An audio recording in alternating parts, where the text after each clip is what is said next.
Today I'm going to talk about questioning Islam, something that should be asked by our kids and teenagers every time they read the Quran, or every time they celebrate Eid, or every time that they practice any ritual. But as much as I would like to see our youngsters question, as often as possible, the reality is that questions rarely, if ever, come up, especially from where I am. I see a lack of curiosity in our teenagers about Islam. They might be even what we call practicing Muslims. The definition that we have nowadays of a practicing Muslim, that there is this like a lack of curiosity, as I said before. I never hear them asking why they are doing what they are doing, and I believe that this intellectual disconnect leaves too much room for doubts about Islam, and those doubts manifest later on in their lives in the way of not finding Islam, let's just say, sensible according to them, or they find it way too harsh, or it seems to them that a lot of things in Islam are very unnecessary. Now, I am a strong believer in having and nurturing an emotional bond with Islam, but that doesn't mean that I sideline the intellectual aspect or spiritual aspects of it. We are conditioned from a very young age to not question even our elders, let alone Islam, when in reality the Quran invites people to contemplate. And how are you going to contemplate if you never ask questions, right? So I think we need to recondition ourselves and make sure that not only do we ask questions, but we encourage our youngsters to question things too. I love to spend time with children and teens, so that's how I know that they are not questioning things. They give this, they think this idea of not questioning any aspect of Islam is is actually right because they have been conditioned to believe that questioning equals disrespect, which is not the case at all. I'll give you an example, a very simple, a very what might seem like an ordinary example, although there is nothing ordinary about it. It is through questioning that a non-Muslim comes towards Islam, right? Just imagine if, let's take Malcolm as an example. Had he not been through the experiences that he had in life, and had he not questioned his experiences, would he have come towards Islam? Islam is a deen that attracts intellectuals. The more you question, the more you will contemplate, the more you will find it attractive. And the more you contemplate, the more clearly you will begin to see the beauty of Islam, because now you begin to see that Islam gives you those answers that you're seeking. But for that, you need to question things. You need to ask why, and then look for the answers within you, around you, and in our religious texts. One of the things that we should be learning from Islam is confidence. The Quran is such a confident book that it keeps challenging even the non-Muslims to come up with something like it, like even an ayah, right? It throws this challenge, come up with something like this. And for those who read it, it keeps challenging the reader to think, to contemplate. So Allah Azza wa Jal says in the Quran, then do they not reflect upon the Quran, or are there locks upon their hearts?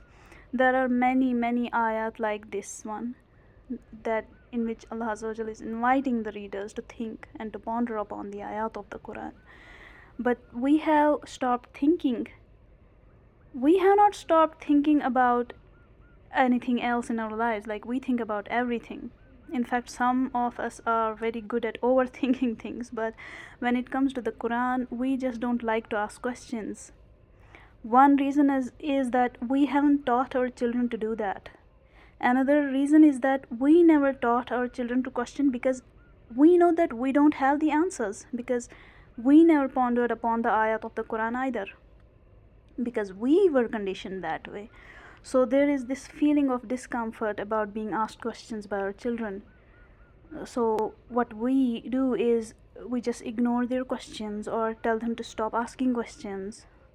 Only a few brave parents have the, uh, let's just say, they have the courage to accept that they don't have the answers. Now, someone might say, what's so courageous about that? What's courageous is that they are leaving an opening at least. And if utilized properly, this opening can lead to a closer bond, not just between the parent and the child, which is very essential, right? But also between the parent, the child, and Islam. What I mean by utilizing properly is that all one needs to do is to take a step towards trying to look for the answers together.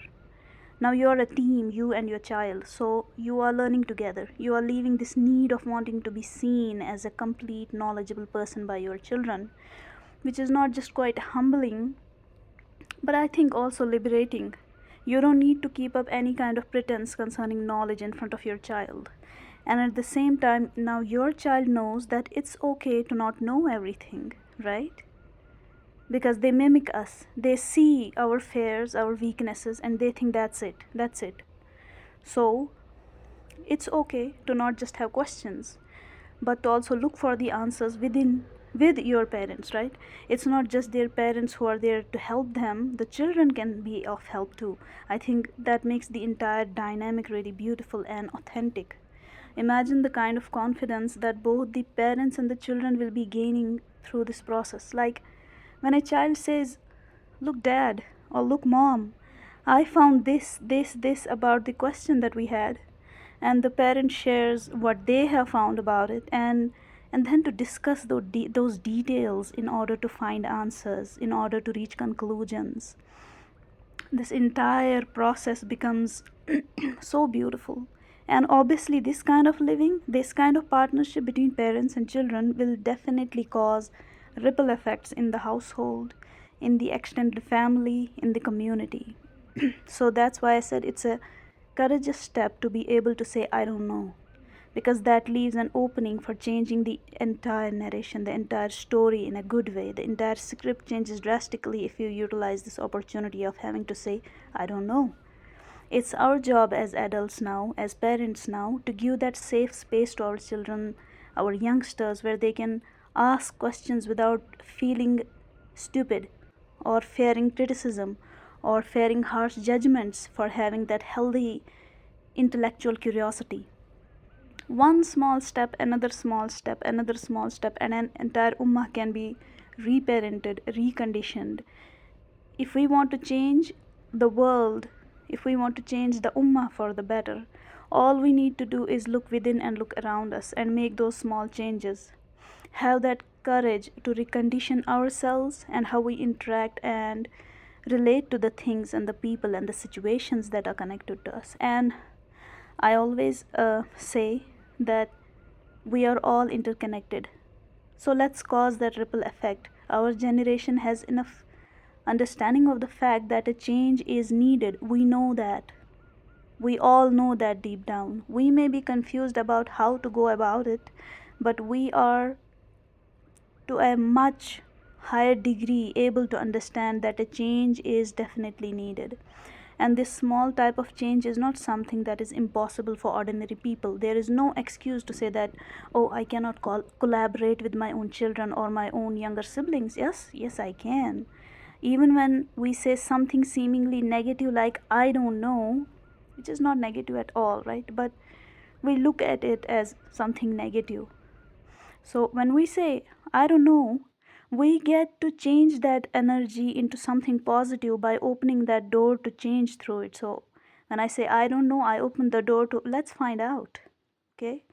Our I don't know leads us to let's find out. So what happens? What happens is that we gift ourselves and our children through this. We give them more space for intellectual growth. There is more space to build not just our confidence in general, but also confidence in the bond that they share with us. They will see practical Islam. When I say practical Islam, I mean Islam in action, us living Islam. Us not just talking about it, but actually living it. And how are we living it? This is because they will see that young people can also guide and teach their elders. That when it comes to beneficial knowledge, we can all help each other without letting our pride come in between. I hope this made sense. And if you're not resonating with it, no problem.